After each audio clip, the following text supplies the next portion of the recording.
तो hello friends, welcome back to our YouTube channel ITI step forward. तो friend, पिछली class में जो हम एनपीसीआईएल रावत भाटा नरोरा के लिए 25 क्वेश्चन आंसर को डिस्कस कर रहे हैं, तो उसकी 14 क्लास को डिस्कस कर लिया था। तो ये हमारी क्लास नंबर 15 है। तो इससे पहले अगर आपने हमारे बाकी की वीडियोस को नहीं देखा है तो आप हमारे चैनल की प्ले लिस्ट पर जाकर उन वीडियोस को देख सकते हैं। तो फ्रेंड्स, आपसे रिक्वेस्ट, अगर आपको वीडियो पसंद आता है तो वीडियो को लाइक करें और चैनल को सब्सक्राइब करें। तो आइए शुरू करते हैं बिना किसी देरी के। क्वेश्चन नंबर 1 हमारा क्या बोल रहा है? बोला है, in a hole and shaft tolerance system small letter indicates fundamental deviation of. एक छिद्र और शाफ्ट टॉलरेंस प्रणाली में छोटे अक्षर मूल व्यतक्रम खाली स्थान अंकित करता है। मतलब जो छिद्र और शाफ्ट टॉलरेंस प्रणाली रहती है तो उसमें जो हमारे स्मॉल लेटर मतलब छोटे अक्षर रहते हैं वो किसको प्रदर्शित करते हैं? तो ऑप्शन ए बोल रहा है होल, ऑप्शन बी बोल रहा है शाफ्ट, ऑप्शन सी बोल रहा है बोथ होल एंड शाफ्ट मतलब शाफ्ट और होल दोनों, और ऑप्शन डी बोल रहा है नन ऑफ दीस, इनमें से कोई नहीं।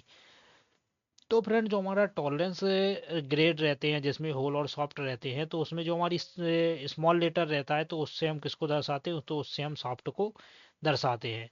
तो इसका करेक्ट आंसर हो जाएगा ऑप्शन नंबर बी। वहीं अगर पूछ लेता कि कैपिटल लेटर को किससे दर्शाते हैं तो कैपिटल लेटर के लिए हम होल का यूज करते हैं। तो अभी किसका पूछ रहा है? स्मॉल लेटर तक का। तो इसका करेक्ट आंसर हो जाएगा ऑप्शन नंबर बी, सॉफ्ट। चलिए आगे बढ़ते हैं नेक्स्ट क्वेश्चन की ओर। क्वेश्चन नंबर सेकंड हमारा क्या बोल रहा है?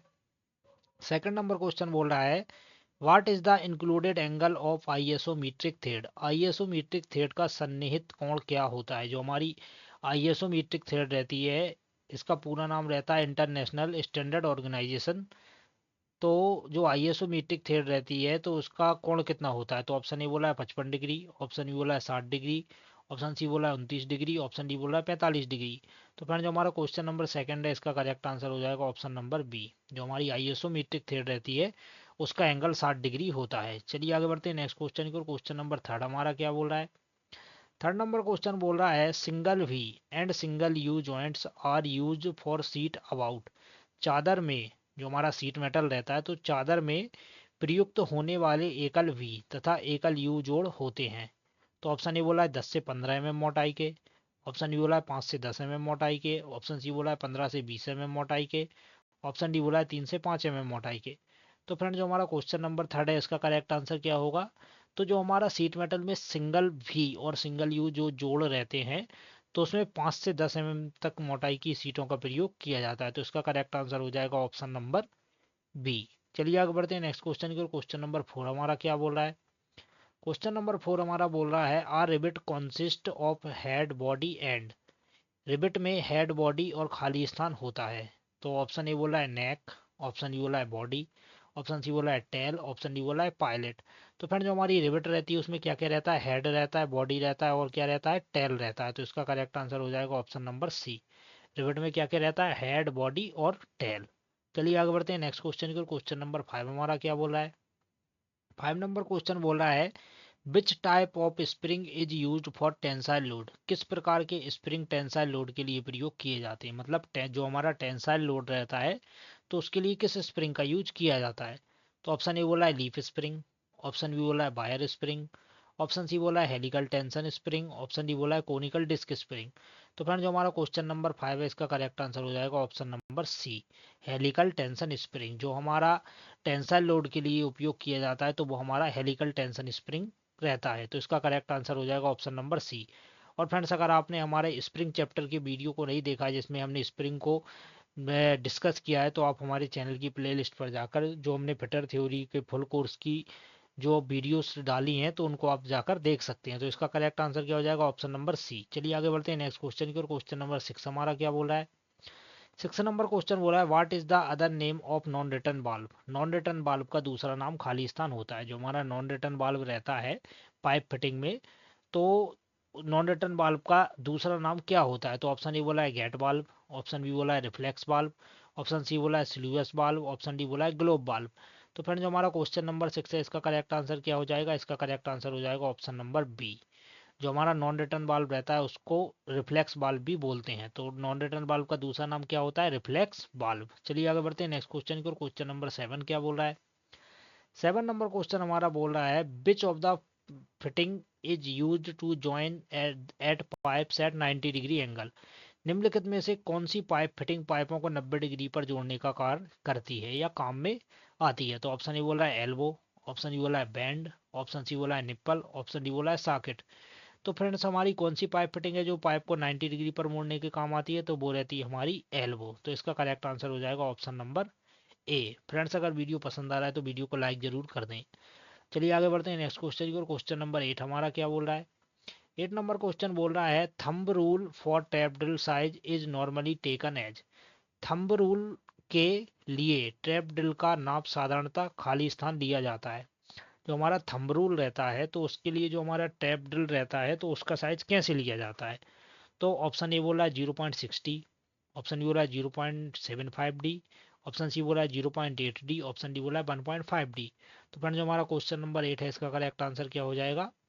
इसका करेक्ट आंसर हो जाएगा option number C 0.8 D. D यहाँ पर डी क्या दर्शा रहा है? तो डी हमारे ड्रिल के व्यास को दर्शा रहा है या ड्रिल डायामीटर को दर्शा रहा है। तो इसका करेक्ट आंसर हो जाएगा ऑप्शन नंबर डी। चलिए आगे बढ़ते हैं नेक्स्ट क्वेश्चन की ओर। क्वेश्चन नंबर 9 क्या बोल रहा है? 9 नंबर क्वेश्चन बोल रहा है are twist drill is specified by its shank material and. एक घुमाव ड्रिल अपने सैंक पदार्थ और खाली स्थान से निर्दिष्ट होता है। तो जो ड्रिल रहता है वो सैंक और पदार्थ से तो निर्दिष्ट होता है और उसके अलावा किससे निर्दिष्ट होता है? तो ऑप्शन ए बोला है लिप कोण, ऑप्शन डी बोला है डायामीटर, ऑप्शन सी बोला है बॉडी की लंबाई, ऑप्शन डी बोला है फ्लूट कोण। तो फ्रेंड जो हमारा क्वेश्चन नंबर 9 है इसका करेक्ट आंसर क्या हो जाएगा? Option number B diameter. जो हमारा ड्रिल रहता है वो सैंक से पदार्थ से और उसके डायामीटर से निर्दिष्ट किया जाता है। तो इसका करेक्ट आंसर हो जाएगा ऑप्शन नंबर बी। चलिए आगे बढ़ते हैं नेक्स्ट क्वेश्चन की ओर। क्वेश्चन नंबर 10 हमारा क्या बोल रहा है? 10 नंबर क्वेश्चन बोल रहा है what is the function of fixtures. Fixture का क्या कार्य है? जो हमारे फिक्सचर रहते हैं तो उसका क्या कार्य रहता है? तो ऑप्शन ए बोला है बुशिंग, ऑप्शन डी बोला है क्लैंपिंग, ऑप्शन सी बोला है होल्डर, ऑप्शन डी बोला है गाइड। तो फ्रेंड्स आप सभी को पता होगा जो हमारे फिक्सचर रहता है उसका कार्य क्या रहता है? उसका कार्य रहता है क्लैंपिंग का। तो इसका करेक्ट आंसर हो जाएगा ऑप्शन नंबर बी क्लैंपिंग। जो हमारा फिक्सचर रहता है वो हमारे जॉब को पकड़ने का कार्य करता है और जो जिग हमारा रहता है वो हमारे जॉब को पकड़ने का गाइड करने का काम करता है। तो ये आपको याद रखना है। चलिए आगे बढ़ते हैं नेक्स्ट क्वेश्चन की ओर। क्वेश्चन नंबर 11 हमारा क्या बोल रहा है? 11 नंबर बोल रहा है which type of washer is used for locking the nut by bending the washer against the side of the nut. Nut के किनारे पर बासर को मोड़कर लॉक करने के लिए किस बासर का प्रयोग किया जाता है? जो नट के किनारे रहते हैं तो उस पर बासर को मोड़कर लॉक करने के लिए हम किस नट का यूज करेंगे?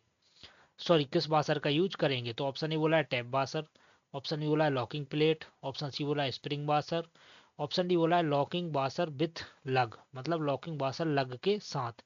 तो फ्रेंड जो हमारा क्वेश्चन नंबर 11 है इसका करेक्ट आंसर क्या हो जाएगा? इसका करेक्ट आंसर हो जाएगा ऑप्शन नंबर ए। जो हमारा टैप बासर रहता है उसका प्रयोग नट के किनारे पर जो बासर को मोड़कर लगाया जाता है तो वहां पर किस बासर का यूज किया जाता है? टैप बासर का यूज किया जाता है। चलिए आगे बढ़ते हैं नेक्स्ट क्वेश्चन की ओर। क्वेश्चन नंबर 12 हमारा क्या बोल रहा है? 12 नंबर क्वेश्चन बोला है drilling is followed by. Drilling के बाद खाली स्थान होता है। जो हमारी ड्रिलिंग रहती है तो ड्रिलिंग के बाद कौन सा ऑपरेशन होता है? तो ऑप्शन ए बोला है रीमिंग, ऑप्शन बी बोला है टैपिंग, ऑप्शन सी बोला है बोरिंग, ऑप्शन डी बोला है इनमें से कोई नहीं। तो फ्रेंड जो हमारा ड्रिलिंग ऑपरेशन रहता है उसके बाद क्या किया जाता है? ड्रिलिंग के बाद रीमिंग किया जाता है। तो इसका करेक्ट आंसर क्या हो जाएगा? Option number A. और रीमिंग हमारी क्या प्रक्रिया रहती है? रीमिंग के द्वारा हम कोई भी हमारा होल है तो उसको साइज व परिशुद्धता में फिनिश किया जाता है। तो रीमर का प्रयोग होल को फिनिश करने के लिए किया जाता है। चलिए आगे बढ़ते हैं नेक्स्ट क्वेश्चन की ओर। क्वेश्चन नंबर 13 हमारा क्या बोल रहा है? 13 नंबर क्वेश्चन बोला है what is the common length of the blade for hand operation in hexa. आरी में हस्त ऑपरेशन हेतु ब्लेड की सामान्य लंबाई होती है। जो हमारी हेक्सा ब्लेड रहती है तो उसकी जो कॉमनली लंबाई रहती है वो कितनी रहती है? तो ऑप्शन ए बोला है 250 से 300 mm, ऑप्शन बी बोला है 280 से 330 mm, ऑप्शन सी बोला है 200 से 300 mm, ऑप्शन डी बोला है 220 से 300 mm। तो फ्रेंड जो हमारा हेक्सा हेक्सा रहता है तो जो हेक्सा में जो ब्लेड यूज होती है जो उसकी लंबाई रहती है वो रहती है हमारी 250 से 300 mm। तो इसका करेक्ट आंसर हो जाएगा ऑप्शन नंबर ए। चलिए आगे बढ़ते हैं नेक्स्ट क्वेश्चन की ओर। 14 नंबर क्वेश्चन क्या बोल रहा है? 14 नंबर क्वेश्चन बोला है बिच सा is used for cutting large interior curves. बृहत आंतरिक वक्र काटने के लिए कौन सी आरी प्रयुक्त की जाती है? मतलब हमें बृहत आंतरिक वक्र मतलब जिसमें कर्व सरफेस वगैरह रहती है तो उसको काटने के लिए कौन सी आरी का प्रयोग किया जाता है? तो ऑप्शन ए बोल रहा है बो सा मतलब धनुष आरी, ऑप्शन डी बोला है कोपिंग आ रही, ऑप्शन सी बोला है फ्रेट आ रही, ऑप्शन डी बोला है कंपास आ रही। तो फ्रेंड जो हमारा क्वेश्चन नंबर 14 है इसका करेक्ट आंसर क्या हो जाएगा, ऑप्शन नंबर डी। जो हमारी कंपास आरी रहती है उसका प्रयोग बृहत आंतरिक वक्र को काटने के लिए प्रयोग किया जाता है। तो इसका करेक्ट आंसर क्या हो जाएगा, ऑप्शन नंबर डी। चलिए आगे बढ़ते हैं नेक्स्ट क्वेश्चन को। क्वेश्चन नंबर 15 हमारा क्या बोल रहा है। 15 नंबर क्वेश्चन बोल रहा है बियरिंग यूज इन एयरक्राफ्ट्स। विमान में प्रयुक्त बियरिंग है, मतलब कौन से बियरिंग है जिनका प्रयोग हम हवाई जहाज वगैरह में करते हैं। तो ऑप्शन ए बोला है नीडल बियरिंग, ऑप्शन डी बोला है बॉल बियरिंग, ऑप्शन सी बोला है foot step bearing, option D बोला है जनरल बियरिंग। तो फ्रेंड जो हमारा क्वेश्चन नंबर 15 इसका करेक्ट आंसर हो जाएगा option number a needle bearing. जो हमारे नीडल बियरिंग रहते हैं उसका प्रयोग हम एयरक्राफ्ट्स में करते हैं। चलिए आगे बढ़ते हैं नेक्स्ट क्वेश्चन को। क्वेश्चन नंबर 16 क्या बोल रहा है। 16 नंबर क्वेश्चन बोल रहा है internal keyway can be cut by. Internal keyway खाली स्थान के द्वारा काटी जाती है। जो हमारी आंतरिक कीवे रहती है वो किसके द्वारा काटी जाती है। तो ऑप्शन ए बोला है शेपिंग मशीन, ऑप्शन बी बोल रहा है ब्रोचिंग मशीन, ऑप्शन सी बोला है स्लॉटिंग मशीन, ऑप्शन डी बोला है ऑल ऑफ दीज, मतलब उपरोक्त सभी। तो फ्रेंड जो हमारा क्वेश्चन नंबर 16 इसका करेक्ट आंसर हो जाएगा ऑप्शन नंबर डी। जो हमारा की इंटरनल कीवे रहते हैं वो हमारी शेपिंग मशीन, ब्रोचिंग मशीन और स्लॉटिंग मशीन तीनों के द्वारा काटे जाते हैं। तो इसका करेक्ट आंसर हो जाएगा ऑप्शन नंबर डी। चलिए आगे बढ़ते हैं नेक्स्ट क्वेश्चन की ओर। क्वेश्चन नंबर 17 हमारा क्या बोल रहा है। 17 नंबर क्वेश्चन बोल रहा है in which of the following operation on lathe the spindle speed will be minimum. Lathe के निम्न में से किस कार्य में स्पिंडल की गति न्यूनतम होती है। मतलब जब हम लेथ मशीन पर कोई भी ऑपरेशन करते हैं तो उसमें कौन सा ऑपरेशन रहता है जिसमें जो उसका स्पिंडल रहता है उसकी गति सबसे कम रखी जाती है। तो ऑप्शन ए बोल रहा है नलिंग, ऑप्शन बी बोल रहा है हमारा टेपर टर्निंग, ऑप्शन सी बोला है पार्टिंग ऑफ, ऑप्शन डी बोला है थ्रेड कटिंग। तो फ्रेंड जो हमारा लेथ मशीन रहता है तो उसकी जो न्यूनतम गति रहती है वो हमारी थ्रेड कटिंग के दौरान रहती है। मतलब जब हम लेथ मशीन पर किसी जॉब पर चूड़ियाँ काटते हैं तो उस समय जो हमारा लेथ का स्पिंडल रहता है उसकी गति सबसे कम या न्यूनतम रखी जाती है। तो इसका करेक्ट आंसर हो जाएगा ऑप्शन नंबर डी। चलिए आगे बढ़ते हैं नेक्स्ट क्वेश्चन की ओर। 18 नंबर क्वेश्चन हमारा क्या बोल रहा है। 18 नंबर क्वेश्चन बोल रहा है मैग्नेटाइट इज एन और ऑब्लिक मिनरल ऑफ। मैग्नेटाइट खाली स्थान का अयस्क खनिज है। यहाँ पर पूछ रहा है कि जो हमारा मैग्नेटाइट रहता है वो किसका अयस्क रहता है। तो ऑप्शन ए बोला है बेरिलियम, ऑप्शन बी बोला है क्रोमियम, ऑप्शन सी बोला है आयरन, ऑप्शन डी बोला है लेड। तो फ्रेंड जो हमारा मैग्नेटाइट रहता है वो किसका अयस्क रहता है। तो वो हमारे आयरन लोहे का अयस्क रहता है। तो मैग्नेटाइट किसका अयस्क हो जाता है, हमारे लोहे का अयस्क हो जाता है। तो क्वेश्चन 18 का आंसर हो जाएगा ऑप्शन नंबर सी। चलिए आगे बढ़ते हैं नेक्स्ट क्वेश्चन की ओर। क्वेश्चन नंबर 19 हमारा क्या बोल रहा है। 19 नंबर क्वेश्चन बोला है the colour of the cast iron is. कच्चा लोहा का रंग है, जो हमारा कास्ट आयरन रहता है उसका कलर क्या रहता है। तो ऑप्शन ए बोला है सफेद, ऑप्शन बी बोला है लाल, ऑप्शन सी बोला है काला, ऑप्शन डी बोला है पीला। तो फ्रेंड जो हमारा कास्ट आयरन रहता है उसका रंग कैसा रहता है, उसका रंग रहता है काला। तो इसका करेक्ट आंसर हो जाएगा option number C, cast iron काले रंग का रहता है। चलिए आगे बढ़ते हैं नेक्स्ट क्वेश्चन की ओर। क्वेश्चन नंबर 20 हमारा क्या बोल रहा है। 20 नंबर क्वेश्चन बोला है what is the material of anvil stand. Anvil का स्टैंड बनाया जाता है, जो हमारा एनविल रहता है तो उसका स्टैंड किससे बनाया जाता है, मतलब कौन सी धातु से बनाया जाता है। तो ऑप्शन ए बोला है कास्ट आयरन, ऑप्शन बी बोला है पिग आयरन, ऑप्शन सी बोला है ब्लॉक, ऑप्शन डी बोला है हार्ड डाई होल। तो फ्रेंड जो हमारा क्वेश्चन नंबर 20 है इसका करेक्ट आंसर हो जाएगा ऑप्शन नंबर ए। जो हमारा एनविल का स्टैंड रहता है वो हमारा कास्ट आयरन से बनाया जाता है। चलिए आगे बढ़ते हैं नेक्स्ट क्वेश्चन को। क्वेश्चन नंबर 21 हमारा क्या बोल रहा है। 21 नंबर क्वेश्चन बोल रहा है the process of stiffening edge of sheet metal article by folding is called. परत धातु वस्तु के किनारे को मोड़कर सख्त करने की प्रक्रिया खाली स्थान कहते हैं। मतलब कोई वस्तु है उसके जो किनारे मोड़कर सख्त किए जाते हैं, मतलब कठोर किए जाते हैं, तो उस प्रक्रिया का नाम क्या है। ये हमारे किससे क्वेश्चन है फ्रेंड्स, ये हमारे सीट मेटल से क्वेश्चन पूछा गया है। तो ऑप्शन ए बोला है नोचिंग, ऑप्शन बी बोला है हैमिंग, ऑप्शन सी बोला है पंचिंग, ऑप्शन डी बोला है स्निपिंग। तो फ्रेंड जो हमारा क्वेश्चन नंबर 21 है इसका करेक्ट आंसर क्या होना चाहिए। इसका करेक्ट आंसर हो जाएगा हमारा ऑप्शन नंबर बी। जो हमारी हैमिंग रहती है, मतलब हेम प्रक्रिया रहती है, उसमें क्या करते हैं हम, जो हमारी चादर रहती है तो उसके किनारों को मोड़ देते हैं और मोड़कर सख्त करने की प्रक्रिया को ही हम हेमिंग बोलते हैं। तो इसका करेक्ट आंसर हो जाएगा ऑप्शन नंबर बी। चलिए आगे बढ़ते हैं नेक्स्ट क्वेश्चन की ओर। क्वेश्चन नंबर 22 हमारा क्या बोल रहा है। 22 नंबर क्वेश्चन बोल रहा है इन वेल्डिंग मतलब वेल्डिंग में the colour of hydrogen cylinder is. Welding में हाइड्रोजन सिलेंडर का रंग कैसा होता है? जो हमारी वेल्डिंग प्रोसेस रहती है तो उसमें जो हमारा हाइड्रोजन सिलेंडर रहता है उसका कलर क्या होता है? तो ऑप्शन ए बोला है ब्लैक काला, ऑप्शन बी बोला है ब्लू नीला, ऑप्शन सी बोला है रेड लाल, ऑप्शन डी बोला है मैरून। तो फ्रेंड जो हमारा वेल्डिंग में हाइड्रोजन सिलेंडर रहता है उसका रंग रहता है लाल। तो इसका करेक्ट आंसर हो जाएगा ऑप्शन नंबर सी। चलिए आगे बढ़ते हैं नेक्स्ट क्वेश्चन की ओर। क्वेश्चन नंबर 23 हमारा क्या बोला है? 23 नंबर क्वेश्चन बोला है which one of the following is difficult to solder. निम्न में से किसे एक को सोल्डर करना कठिन है? मतलब ये जो चार धातुएं हमें दिखाई गई हैं इनमें बोल रहा है कि किस एक धातु को सोल्डरिंग करना कठिन है। तो ऑप्शन ए बोला है निकल, ऑप्शन ई बोला है कॉपर तांबा, ऑप्शन सी बोला है सिल्वर चांदी, ऑप्शन डी बोला है ब्रास पीतल। तो फ्रेंड जो क्वेश्चन 23 है इसका करेक्ट आंसर हो जाएगा ऑप्शन नंबर ए। जो हमारी निकिल धातु रहती है उसको सोल्डरिंग करना कठिन होता है। तो इसका करेक्ट आंसर हो जाएगा ऑप्शन नंबर ए। चलिए आगे बढ़ते हैं नेक्स्ट क्वेश्चन की ओर। क्वेश्चन नंबर 24 हमारा क्या बोल रहा है? 24 नंबर बोला है which type of thread can be checked by screw thread micrometer.